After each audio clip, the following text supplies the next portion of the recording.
Bom, então primeiramente, bom dia. Aqui a gente vai estar vendo, né, ou falando a respeito desse capítulo 4 do nosso material de história, que trabalha sobre as questões da mineração, né, descoberta de ouro e de diamantes no Brasil, na região das Minas Gerais, e as revoltas coloniais, essas revoltas de caráter de independência, né, em relação ao Brasil, né, em relação a Portugal, e outras que não tinham necessariamente essa característica, né, eram mais revoltas contra, por exemplo, a cobrança de impostos, né, ou a opressão do governo português em relação aos colonos, mas que não tinham um caráter de proclamação de independência ou coisa dessa natureza, né? Então, a gente poder começar aqui, deixa eu só aumentar para a gente poder estar trabalhando aqui esse assunto, e fala exatamente dessa questão aqui de Portugal em relação ao Brasil, né? E também a situação econômica portuguesa na Europa, que fez com que as suas relações com a colônia, com o Brasil, também se alterassem com o passar do tempo. Então, para a gente falar um pouco, fazer uma breve introdução a respeito disso, a gente vai usar esses dois parágrafos aqui para estar trabalhando esse assunto, né? E aqui diz assim: desde o fim do século XVII, Portugal se tornava cada vez mais dependente da economia e do governo inglês. Parte substancial dos recursos estavam ligadas ao comércio de produtos do Brasil, reexportados para outros mercados após passar por sua alfândega. Compravam, em contrapartida, muitos manufaturados ingleses. A fragilidade portuguesa no contexto da política europeia teve como consequência a assinatura do Tratado de Methuen, né, em 1703, e assegurava a redução tarifária para os manufaturados de lã inglesa em Portugal, e dava vantagens semelhantes ao vinho português no mercado inglês. Os ingleses, portanto, passaram a ter acesso ao vasto império português ultramarino, ampliando e garantindo seu mercado, mas impedindo que se desenvolvesse uma indústria manufatureira em Portugal, pois seria impossível concorrer com a indústria inglesa. Então, ou seja, aqui só mostra a situação econômica de decadência portuguesa no final do século XVI. Portugal passa a ser cada vez mais dependente da produção industrial inglesa, né? E, ao mesmo tempo, por causa desses acordos, fez com que em Portugal não tivesse indústrias, né? Não nascesse indústrias, principalmente porque essa indústria não teria condição de competir com produtos que vinham da Inglaterra em relação a preço, já que as barreiras tarifárias elas foram, digamos assim, reduzidas em relação a esses produtos ingleses que entravam em Portugal, né? E aqui a gente começa falando sobre um dos ciclos econômicos no Brasil colônia, que foi a mineração, né? A mineração ela transforma muito a questão da sociedade brasileira, principalmente porque ela interioriza a população que antes estava restrita ao litoral, né? E dá uma dinâmica nova em relação ao contexto da colônia, né?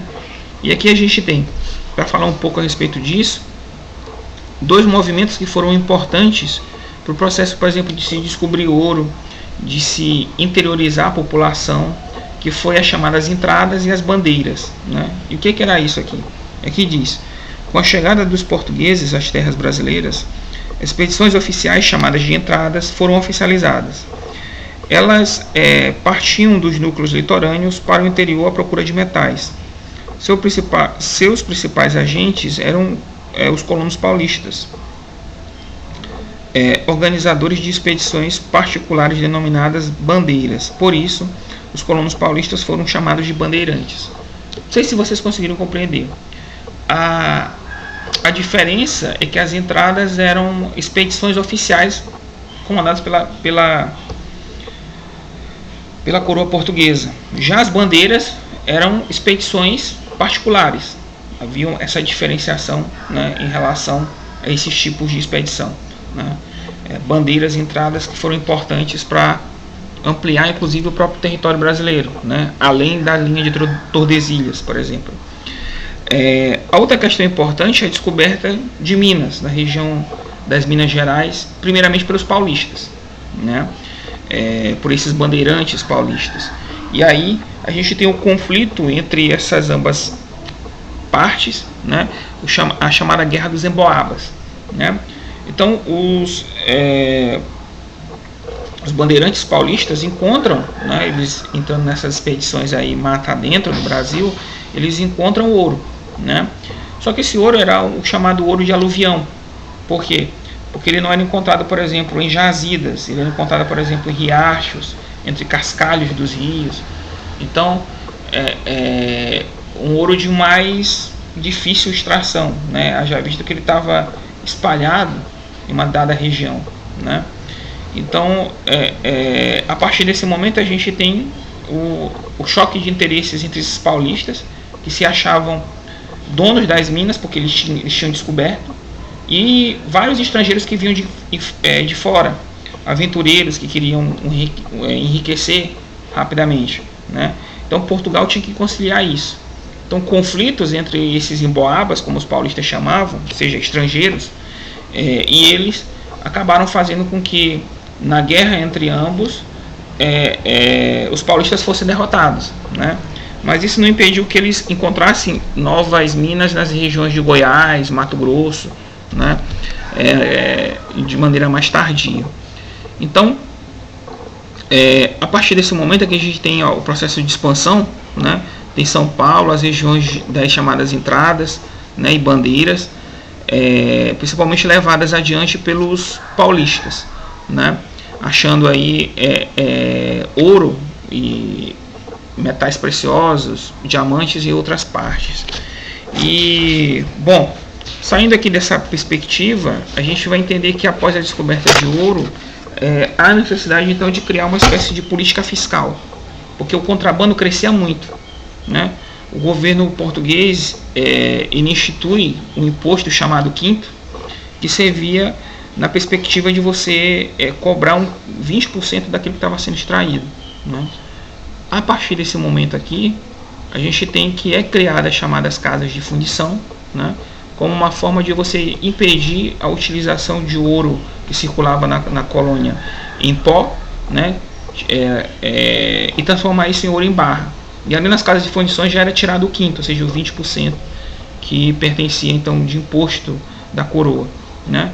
Então, para a gente falar um pouco a respeito desses pontos, eu quero fazer aqui uma rápida leitura dessa parte, né, referente então a essa política fiscal adotada nas áreas mineradoras no Brasil.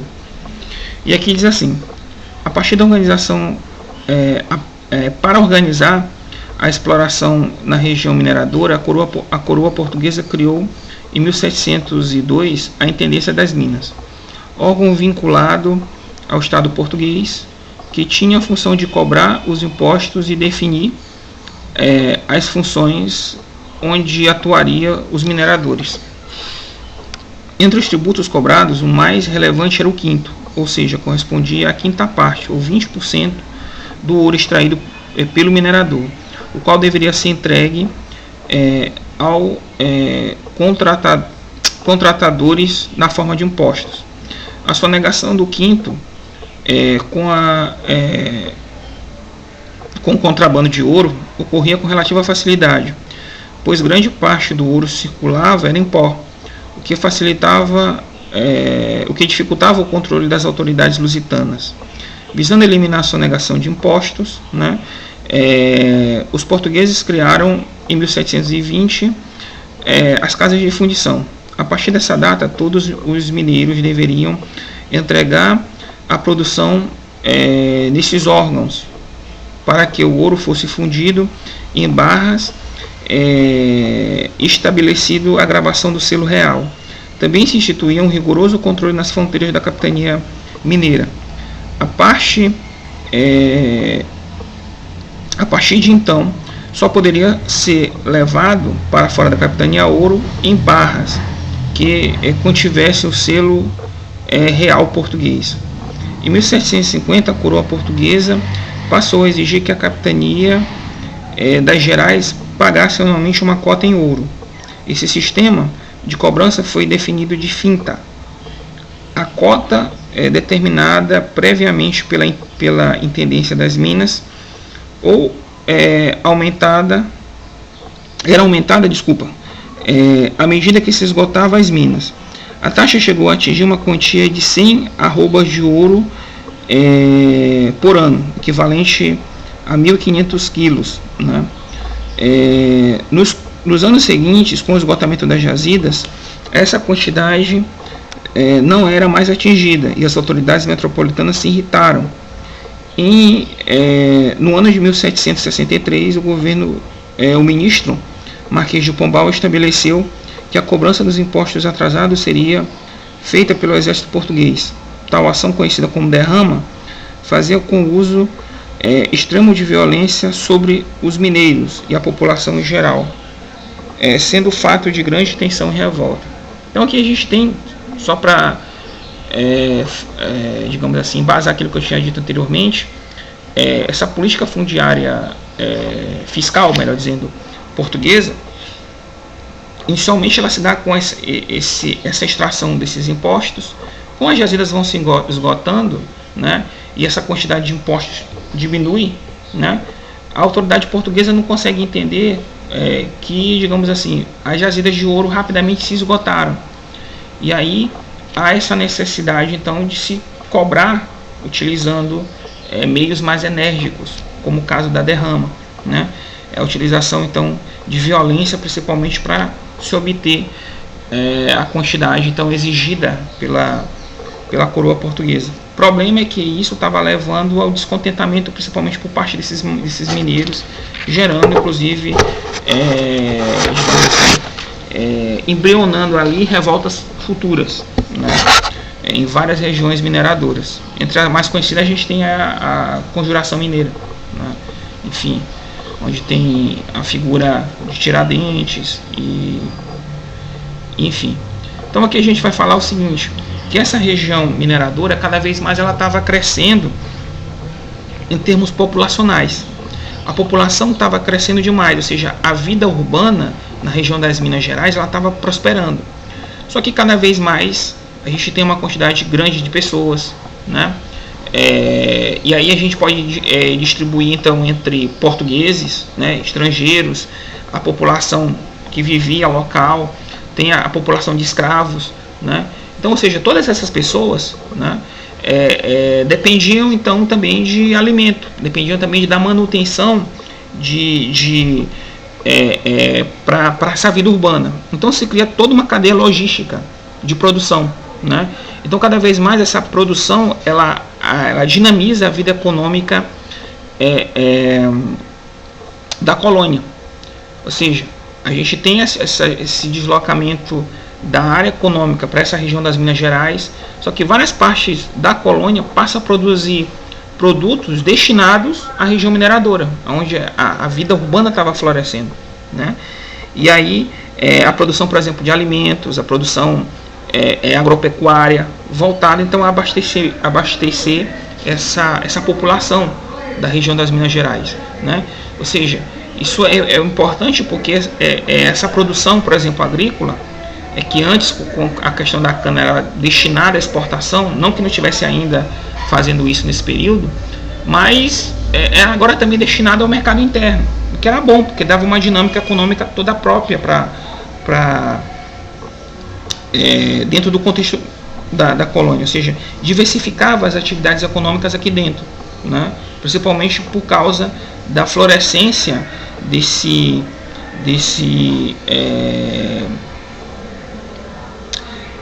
dessa região por causa da extração de ouro, né? A gente tem aqui também, falando um pouquinho a respeito dessa sociedade durante o período da mineração na região das Minas Gerais. A sociedade, na verdade, mineira, ela não se restringe só à região das minas, mas também toda uma conjuntura colonial, né, direta ou indiretamente. Então, quando a gente fala de sociedade mineira, a gente está se referindo à região das Minas Gerais, mas também na amplitude do contexto do colonial, né? Ou seja, da colônia, do Brasil como um todo, né? Então, aqui a gente vai falando um pouquinho dessa organização dessa sociedade mineira.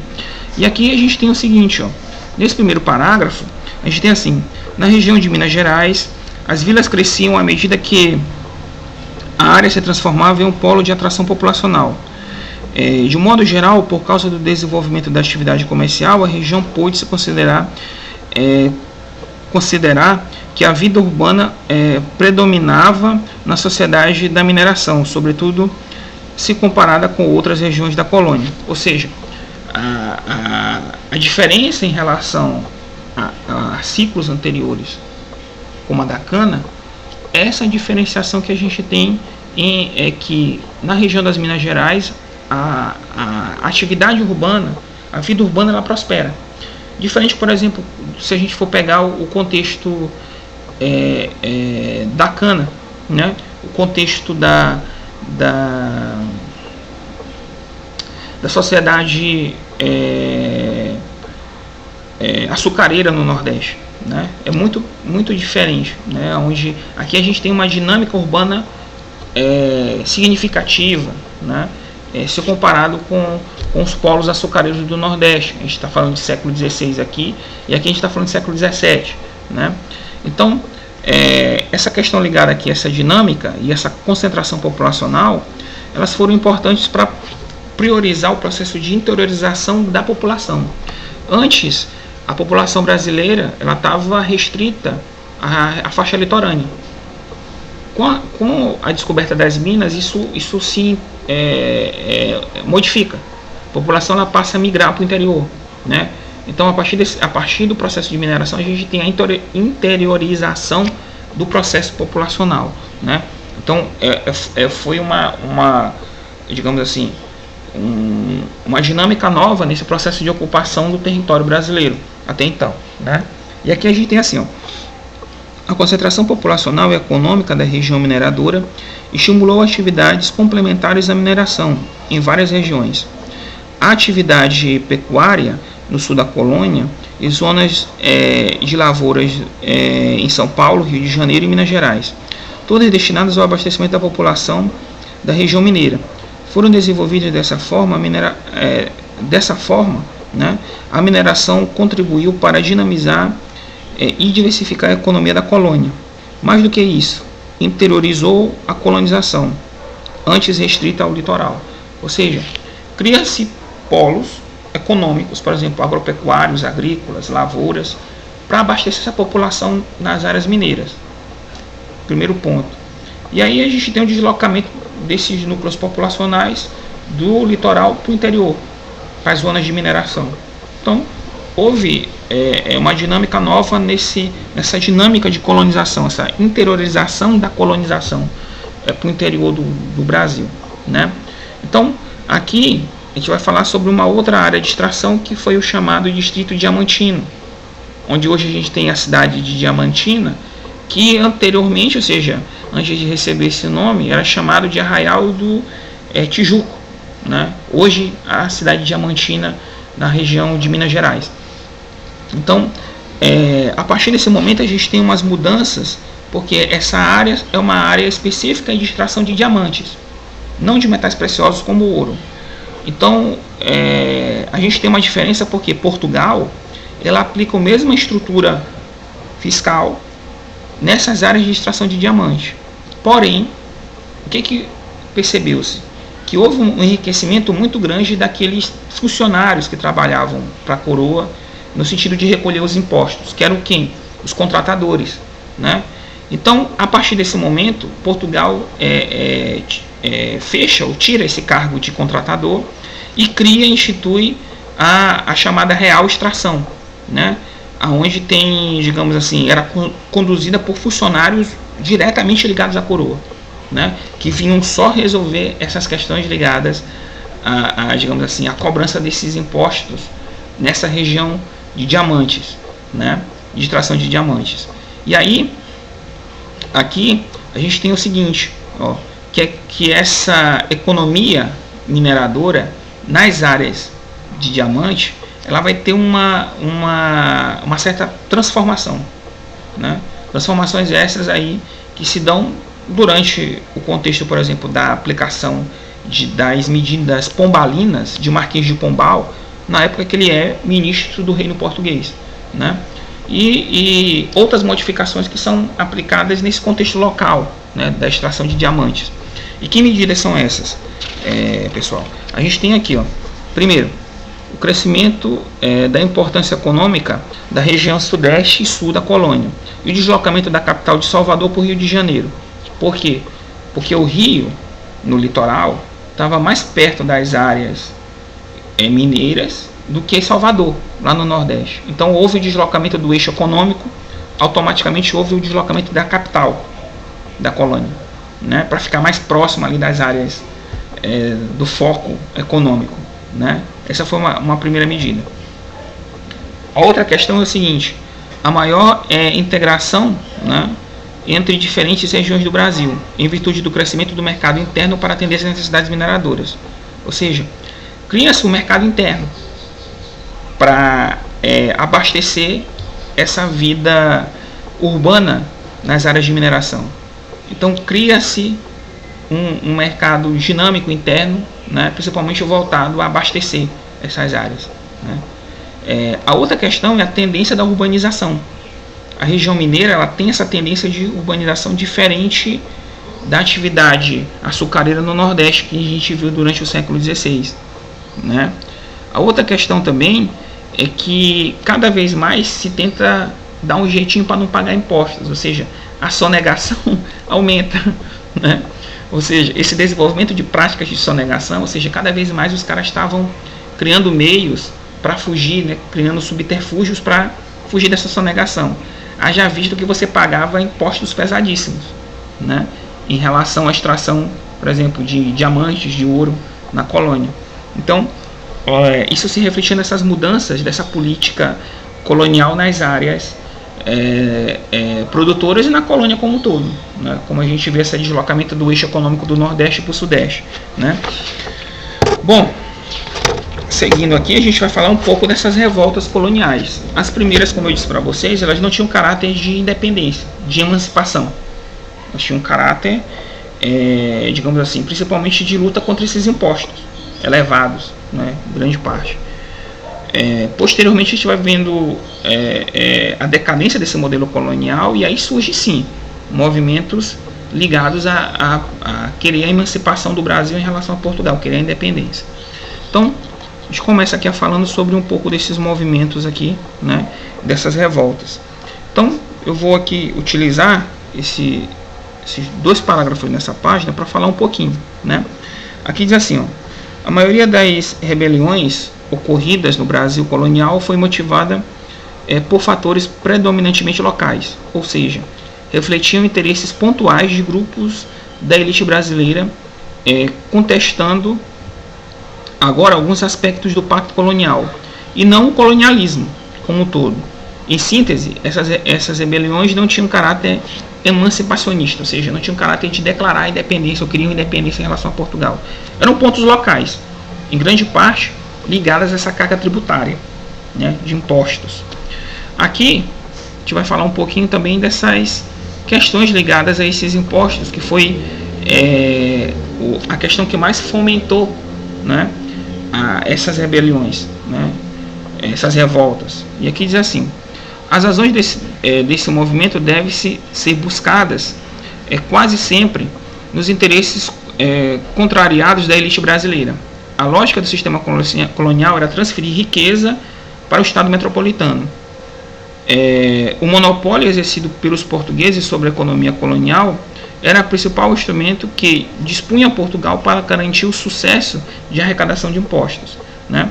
Então, ou seja, o que se questionava também nos pontos da questão colonialista, compacto colonial, é o seguinte: a metrópole era abastecida por produtos da colônia. Não tinha interesse em, por exemplo, deixar riquezas para o desenvolvimento colonial. Pelo contrário, tudo que tinha aqui, que era de interesse da metrópole, era levado.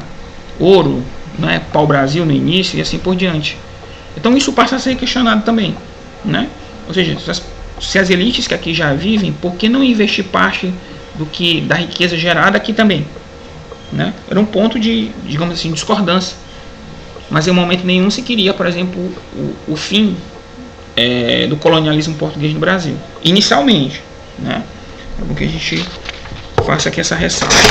E aí a gente vai falar sobre a revolta de Beckman, né, que aconteceu no Maranhão, já no final do século XVII, e que foi, digamos assim, levada inicialmente por o descontentamento em relação ao governo português, né, na obtenção, por exemplo, de mão de obra escrava, porque Portugal, com medidas criadas pelo Marquês de Pombal, impedia a escravização de indígenas.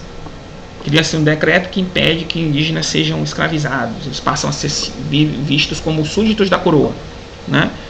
E aí, grande parte dessa mão de obra nos engenhos, por exemplo, do Maranhão, em São Luís, utilizava mão de obra indígena, né? E aí o que aconteceu? Portugal disse que cria-se uma medida, cria-se uma companhia de comércio do Maranhão, aonde para cá seriam trazidos anualmente no mínimo 500 escravos para suprir essa necessidade de mão de obra, né? Só que é claro, isso gera toda uma revolta, né, que foi liderada pelos irmãos Beckman, né, Tomás e Manuel Beckman, que eram grandes proprietários de terra, né, que precisavam dessa mão de obra, é um dos principais questionadores. A partir desse momento, com a revolta, né, eles tomam o cargo, eles tomam eles incentivam, melhor dizendo, a população a se rebelar, depõem o governador, né, isso que eu queria dizer com cargo, era depor o governador, invadiam vários conventos jesuítas onde tinham indígenas, né, e expulsaram esses padres, principalmente aí, e extinguiram essa companhia de comércio. Só que o Portugal se rebelou, o governo português, né, disse assim, olha, nós vamos botar as coisas nos eixos. E aí o que aconteceu? Portugal pegou Manuel Beckman, né, e decapitou, ou desculpa, enforcou, né, e depois ele foi decapitado, como era de praxe, né, e Tomás Beckman ele foi levado aí preso, né, para Pernambuco. Lá ficou até bater as botas, né. E a companhia de comércio do Maranhão ela foi restabelecida e os jesuítas foram recolocados nas áreas onde eles estavam, né. E aí, ou seja, o movimento foi sufocado, né, essa rebelião, a chamada revolta de Beckman.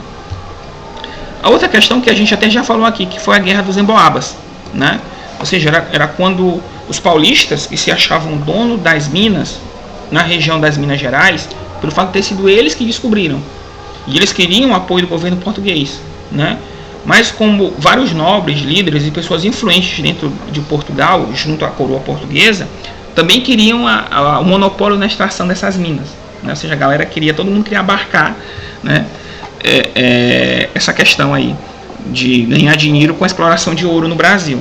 E o que acontece? Cada vez mais essa tensão entre paulistas, né, ou bandeirantes paulistas, e os chamados emboabas, como os paulistas chamavam essa galera, né, cresceu, ao ponto de ter conflitos mesmo, e a coroa não tinha como ela, digamos assim, apaziguar esses ânimos, intervir. Ela pedia por paz, mas esses conflitos eles foram fomentados, foram acontecendo.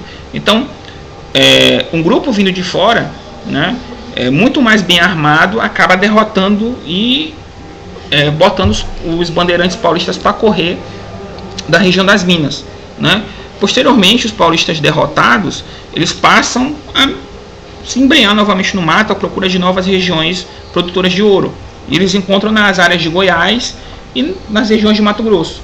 Lembrando que essas áreas, inclusive, pertenciam à Espanha pelo Tratado de Tordesilhas, né? Então, graças a essas entradas, né, esses bandeirantes paulistas, o território brasileiro, posteriormente, ele foi sendo ocupado e cresceu, né?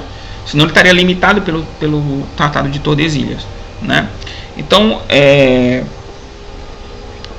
Um outro ponto aqui importante, gente, para a gente falar também dessas revoltas e conflitos durante o período da mineração no Brasil, né, que não necessariamente estão ligados com a mineração, né, como foi, por exemplo, a revolta de Beckman, não tinha nada a ver com a questão da mineração, né, mas foi uma revolta que aconteceu no Maranhão no período de mineração, né, durante o período colonial, para ser mais preciso também, né.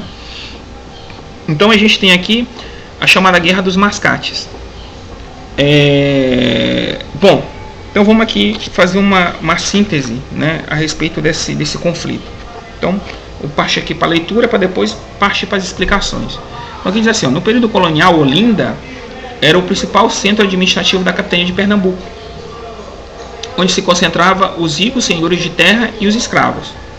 Já no Recife vivia os ricos comerciantes portugueses, que controlavam a atividade mercantil da região. Ou seja, vamos entender aqui, em Olinda, quem dominava, que era a capital então de Pernambuco, era Olinda, era os locais, era a elite local, né? Ou seja, eram os senhores de engenho, os ricos proprietários de terra. Em Recife, quem dominava a coisa lá eram os comerciantes, que eram portugueses, portugueses de nascimento, vinham de lá, não eram, digamos assim, portugueses nascidos aqui, que compunham a elite local. Não sei se vocês estão me compreendendo. Então tinha essa diferenciação. Olinda,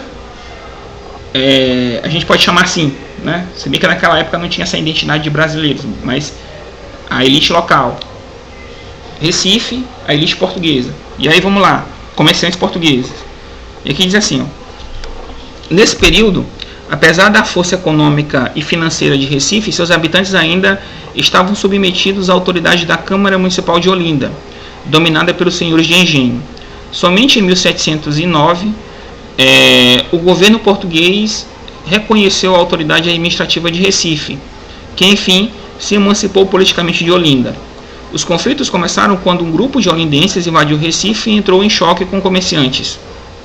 As autoridades portuguesas rapidamente interviram e exigiram o fim das hostilidades. A fim de, ao final, né, o fim dos enfrentamentos, manteve-se a autoridade política administrativa de Recife. O desfecho da chamada Guerra dos Mascates fez crescer em muitos pernambucanos o sentimento anti-lusitano, né? Então, na verdade, gente, mascates era exatamente como esses comerciantes portugueses eram chamados por esses em Pernambuco, né? Daí vinha o nome do conflito, Guerra dos Mascates, apesar do livro não falar porquê, né? Mas o sentido é sobre essa característica. Então, ou seja, a autonomia política de Recife vigora após a intervenção portuguesa, porque afinal de contas quem estava em Recife era comerciantes portugueses. E aí começa-se a ter um sentimento muito forte, né, anti-lusitano no Brasil e principalmente na capitania, né, de Pernambuco, né, que foi palco aí principalmente de disputas, né. A gente tem aqui também a chamada Revolta de Vila Rica, né. A Revolta de Vila Rica ela foi iniciada digamos assim, teve como líder Felipe dos Santos, que era um tropeiro. Tropeiro era um pessoal, era um comerciante que ele levava os produtos, por exemplo, de um ponto a outro na costa de mulas, de cavalos, né? O condutor de animais aí. E esse Felipe dos Santos era um cara muito rico, muitas posses, né? E digamos assim, cada vez mais essa população de Vila Rica, que era uma das áreas próximas das regiões mineradoras, pagavam impostos muito pesados. Isso afetava não só a população pobre, mas como os comerciantes também, que eram obrigados a pagar, né? Então essa questão aí da questão da criação das chamadas casas de fundição, né?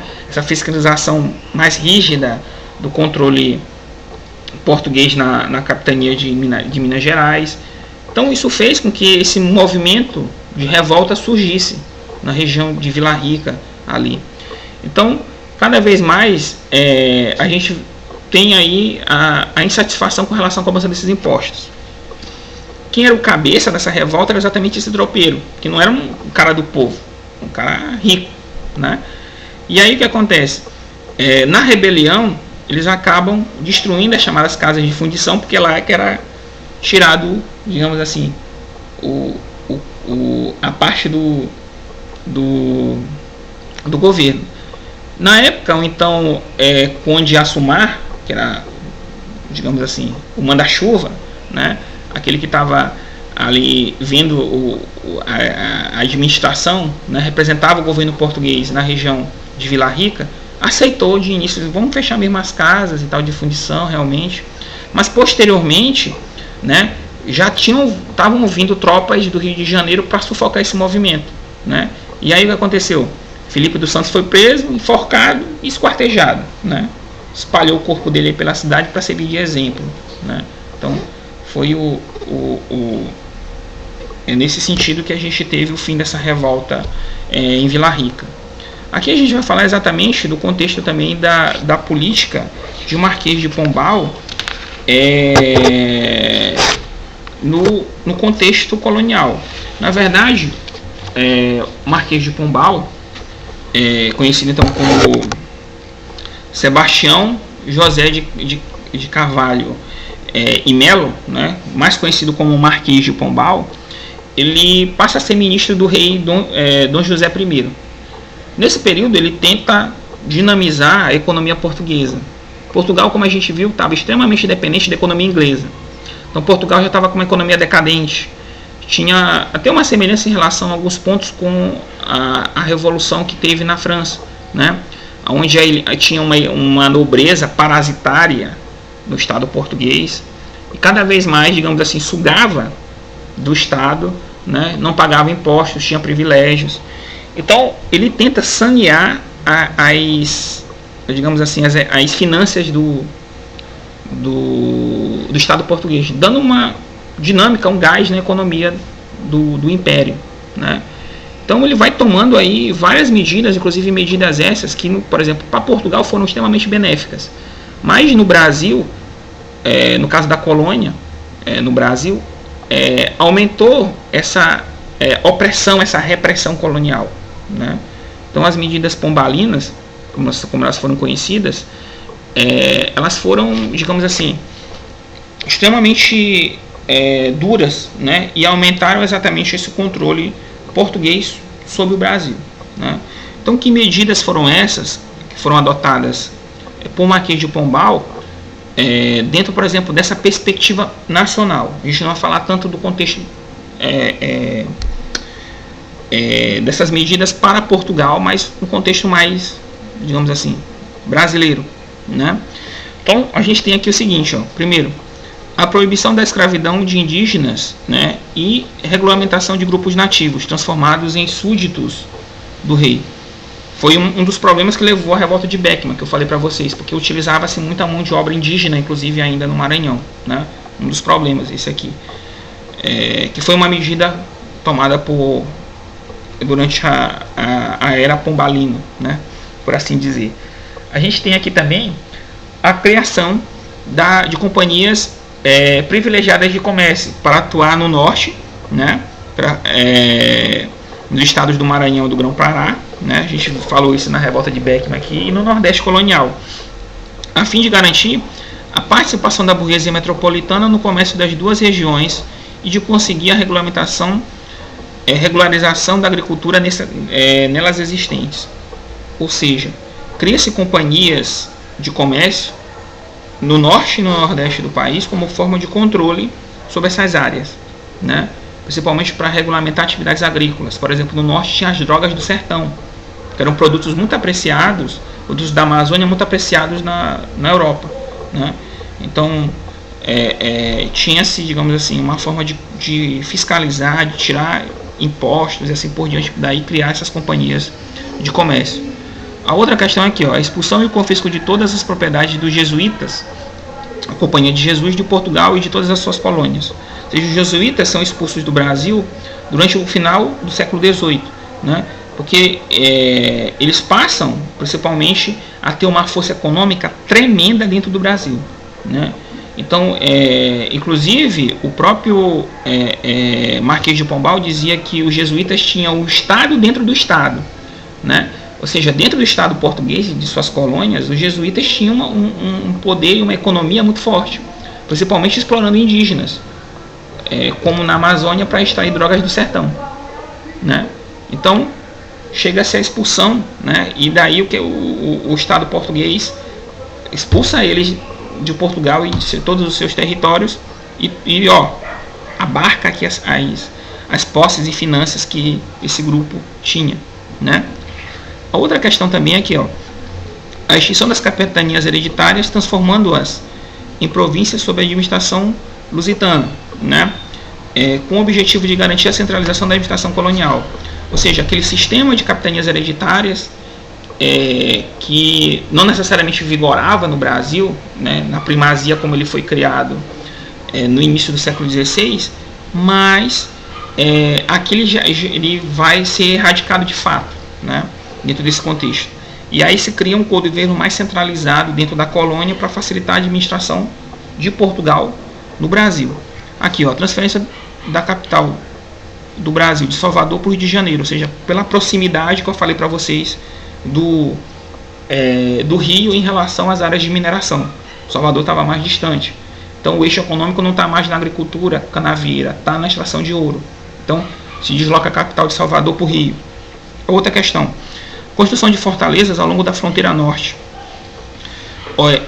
e oeste da colônia. Incentivo à imigração de açorianos para o sul, né? Ou seja, lá no norte, na região ali amazônica, e também aqui se temia a ocupação daquele território por outras potências coloniais, né? Como a gente viu durante as invasões que se deram no século XVII.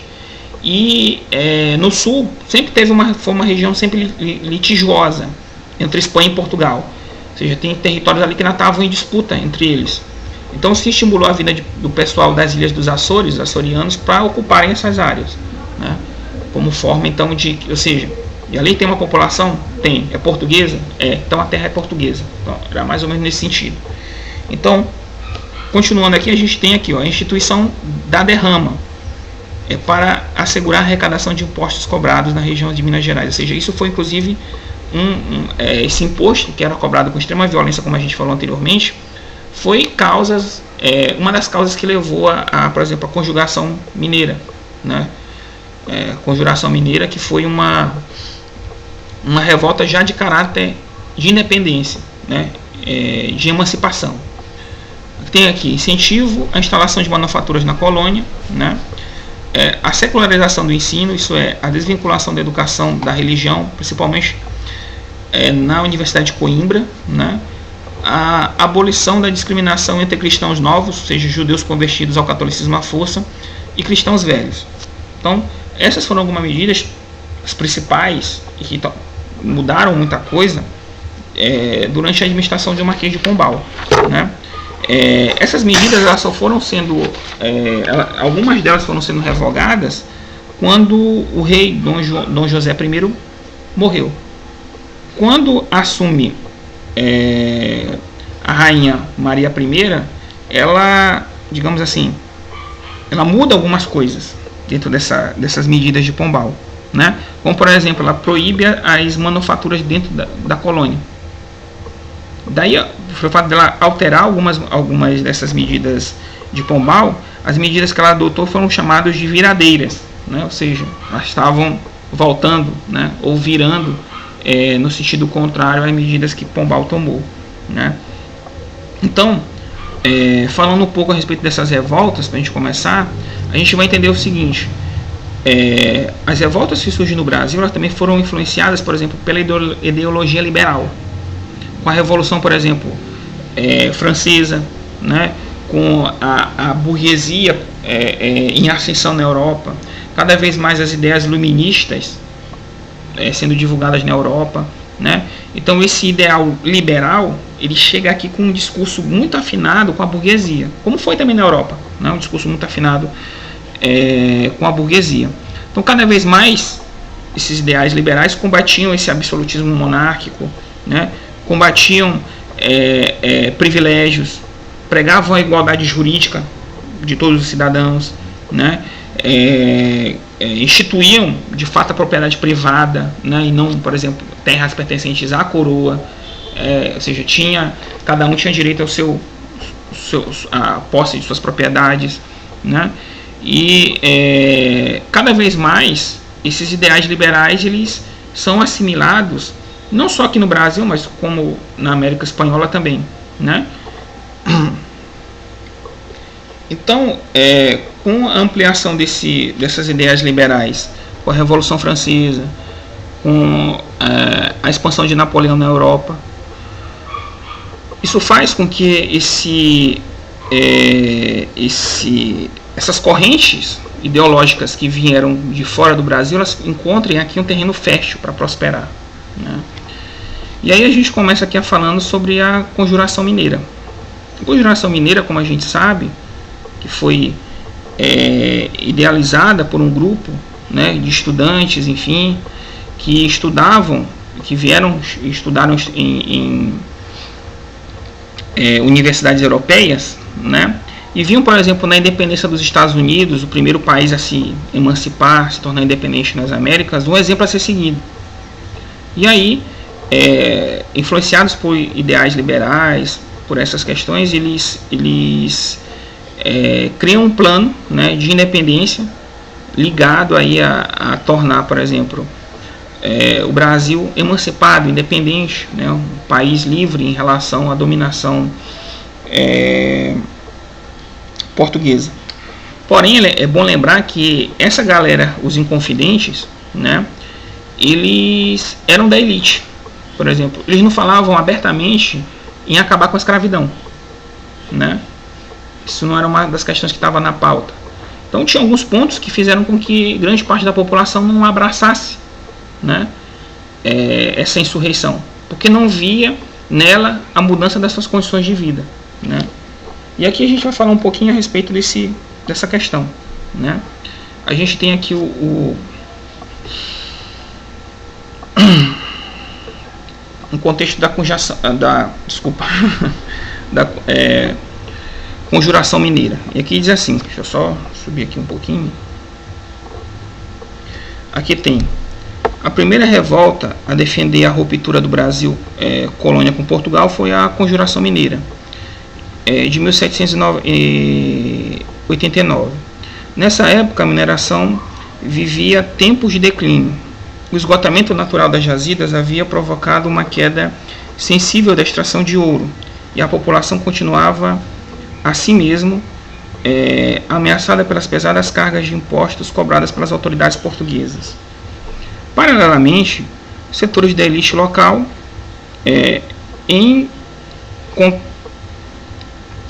eram contagiados pelos ideais liberais que chegavam da Europa por meio de jovens estudantes que voltavam de suas temporadas de estudo em universidades europeias. Com tudo isso, a independência dos Estados Unidos estimulava aqueles que queriam o fim do domínio português no Brasil. Em Vila Rica, né, atual Ouro Preto, principal centro urbano da capitania de Minas Gerais, um grupo de pessoas oriundas da elite local reuniu-se secretamente para organizar uma conspiração contra o governo da província. Entre as principais lideranças, notavam-se a presença de escritores e poetas como Cláudio Manuel da Costa, Alvarenga Peixoto e Tomás Antônio Gonzaga, que discutiam um projeto de emancipação da região, né, com estudantes, como José Alves Maciel e José Joaquim Maia, e militantes como Francisco de Paula Freire, né, comandante militar da capitania. Então a gente vê que foi um grupo seleto de pessoas da elite, né, que leva adiante essa perspectiva de emancipação em relação ao governo central português, né? Então, nesse momento, a gente tem aí um desfecho, né, como nós todos sabemos, de que o movimento é descoberto, né? Ele é, digamos assim, delatado, principalmente porque a revolta ela iria acontecer na época que ia ser cobrada a derrama, né? Ou seja, o clima já estaria tenso. E aí a população tensa com essa questão da cobrança violenta da derrama, fomentaria, né, essa revolta. Só que o movimento foi delatado exatamente por Joaquim e Silvério dos Reis, né? E aí a gente tem que, a partir desse momento, a derrama foi adiada. Os presos, né, o pessoal ligado à conjuração foi presa. Só que foi Joaquim da Silva Xavier, o Tiradentes, né, que era um militar de baixa patente na guarda portuguesa, que foi, digamos assim, colocado para bode expiatório. Ele que foi morto, né, e esquartejado aí. Então você tem ele como símbolo da conjuração mineira, né, dentro desse contexto aí que a gente está se referindo. A outra questão, gente, é a conjuração baiana, ou a revolta aí dos alfaiates, né? Então a conjuração baiana, na verdade, ela também tem essa pauta de questões ligadas à independência. Porém, diferente da conjuração mineira, foi um movimento que contou com grandes participações de pessoas da classe popular, sociedade local. Tinha médicos, advogados, né, enfermeiros, professores. Então era um grupo bem amplo e diversificado, né? Então, uma das bandeiras, inclusive, do grupo era abolir a escravidão, né? Então esse movimento ele tinha a participação de vários elementos, né, de patentes do exército português, né, que inclusive defendiam que após a liberdade eles tivessem um aumento salarial, né? Então a gente tem aqui que essa conjuração baiana ela foi descoberta, né? Principalmente porque nas ruas de Salvador foram jogados vários panfletos para pedir que o povo se rebelasse, né?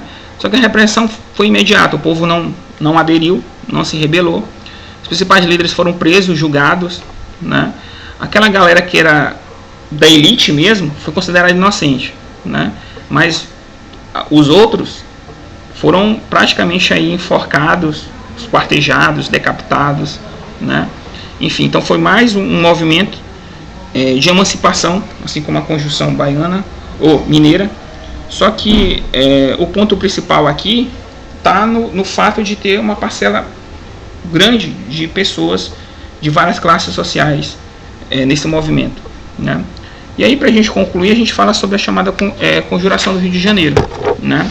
Que diz assim: em 1794 ocorreu a Conjuração do Rio de Janeiro, no qual um grupo de intelectuais ligados à Sociedade Literária do Rio de Janeiro, encabeçada por Manuel Inácio da Silva Alvarenga, foi detido pela acusação de conspiração com a coroa portuguesa, né?